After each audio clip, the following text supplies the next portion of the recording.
एक वचन, सिर्फ एक वादा। क्या ये इतना ताकतवर हो सकता है कि एक पूरे साम्राज्य की, एक पूरे किंगडम की तकदीर ही बदल दे? आज हम भीष्म की कहानी को समझेंगे, जहां एक प्रतिज्ञा, कर्तव्य और त्याग का वो महाकाव्य बन जाती है जो एक राजकुमार की पूरी जिंदगी हमेशा हमेशा के लिए बदल देती।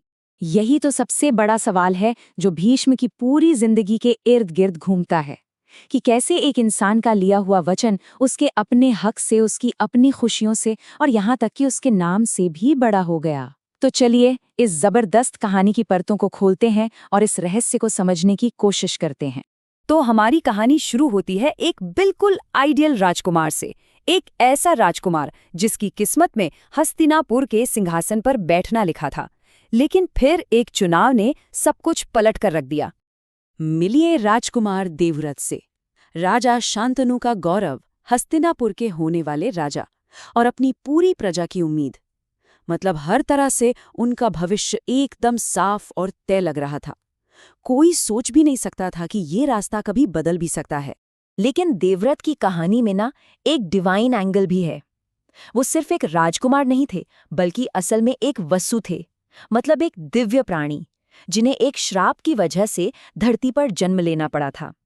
ये छोटी सी बात उनके किरदार और उनकी नियति को एक बहुत गहरा मतलब देती। और अब हम पहुंचते हैं कहानी के उस टर्निंग पॉइंट पर।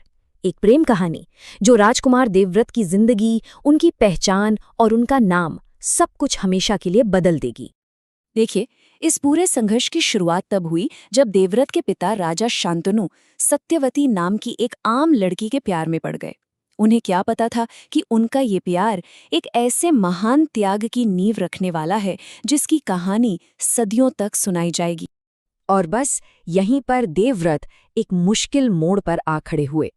एक तरफ उनके पिता की खुशी थी और दूसरी तरफ सिंहासन पर उनका जन्म से मिला अधिकार। उन्हें इन दोनों में से किसी एक को चुनना था।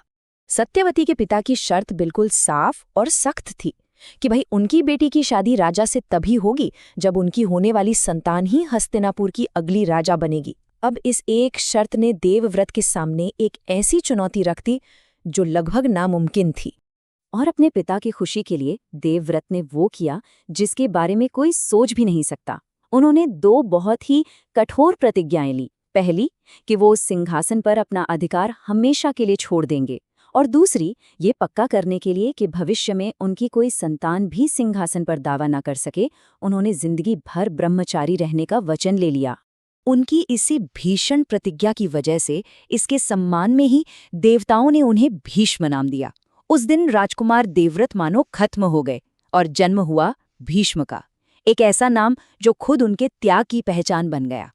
इस असाधारण त्याग को देखकर उनके पिता शांतनु ने उन्हें इच्छा मृत्यु का वरदान दिया। मतलब भीष्म की मौत सिर्फ और सिर्फ तभी हो सकती थी जब वो खुद ऐसा चाहें, और ये वरदान आगे चलकर कहानी में बहुत बड़ा रोल प्ले करेगा।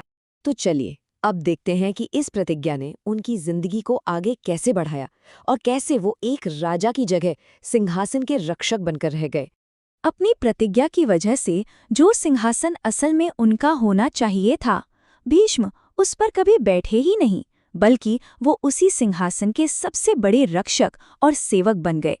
उन्होंने पीढ़ियों तक हस्तिनापुर की सेवा की, हमेशा अपने एक वचन से बंधे हुए। अब आते हैं कहानी के उस हिस्से पर जहां उनकी प्रतिज्ञा की सबसे बड़ी और शायद सबसे दुखद परीक्षा होती है, महाभारत का महान युद्ध। युद्ध में भीष्म एक अजीब से धर्म संकट में फंस गए। वो दिल से जानते थे कि पांडव सही हैं, लेकिन उनकी प्रतिज्ञा उन्हें हस्तिनापुर के सिंहासन की रक्षा करने को मजबूर कर रही थी, जिस पर उस वक्त कौरव बैठे थे। उनका कर्तव्य उनकी अपनी सोच से कहीं ऊपर हो गया, और एक योद्धा के तौर पर उनकी ताकत का तो कोई मुकाबला ही नहीं था। लगातार 10 दिनों तक उन्होंने कौरव सेना को लीड किया और पांडवों की सेना पर ऐसा कहर बरसाया कि सब हैरान रह गए। युद्ध के मैदान में वो सचमुच अजेय, मतलब अनबीटेबल लग रहे। ये बात एकदम साफ हो गई थी कि जब तक भीष्म के हाथ में हथियार हैं, पांडवों की जीत नामुमकिन है। कोई भी योद्धा उन्हें आमने सामने की लड़ाई में हरा ही नहीं सकता था। तो सवाल फिर वही उठता है कि अगर उन्हें कोई हरा नहीं सकता था, तो फिर उनका पतन हुआ कैसे? इसका जवाब एक बहुत ही चतुर लेकिन दुखद रणनीति में छिपा है। पांडवों ने भी भीष्म को उन्हीं के एक उसूल से हराया। भीष्म की एक और प्रतिज्ञा थी कि वो कभी किसी स्त्री पर या ऐसे इंसान पर हथियार नहीं उठाएंगे जो पहले स्त्री रहा हो। पांडव शिखंडी को अपने सामने ले आए। अपने वचन का मान रखने के लिए जैसे ही भीष्म ने हथियार नीचे किए, शिखंडी की आड़ में अर्जुन ने उन पर बाणों की बारिश कर दी। विडंबना देखिए, उनकी अपनी ही प्रतिज्ञा उनके पतन का कारण बन गई। अब हम आते हैं उनकी जिंदगी के आखिरी पड़ाव पर, जहां उनकी मौत एक हार नहीं बल्कि एक बहुत गहरा और आखिरी सबक बन जाती है। भीष्म गिरे जरूर, लेकिन उनकी मौत नहीं हुई। उनका शरीर जमीन से नहीं लगा, बल्कि अर्जुन के बाणों ने ही उनके लिए एक बिस्तर, एक शैया बना दी। अपनी इच्छा मृत्यु के वरदान का इस्तेमाल करके उन्होंने अपनी आत्मा को शरीर में ही रोक लिया।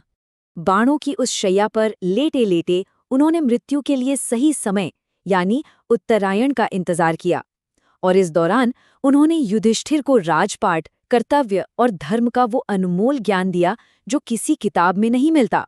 उनकी मृत्यु शैया एक तरह से ज्ञान सिंहासन बन गई, और जब वो सही समय आया तो उन्होंने ध्यान में लीन होकर अपनी मर्जी से प्राण त्याग दिए। तो भीष्म की कहानी हमें सिखाती क्या है? ये हमें एक वचन की ताकत दिखाती है। ये हमें त्याग का असली मतलब समझाती है, और ये भी बताती है कि कैसे कर्तव्य कभी-कभी हमारी अपनी इच्छाओं से बहुत बड़ा हो जाता है। उनकी विरासत यही है कि अपने वचन का मान रखना कभी-कभी जिंदगी से भी बढ़कर होता है।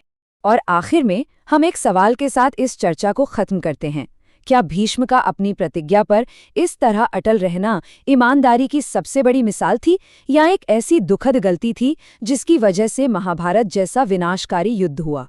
इस पर सोचिएगा जरूर।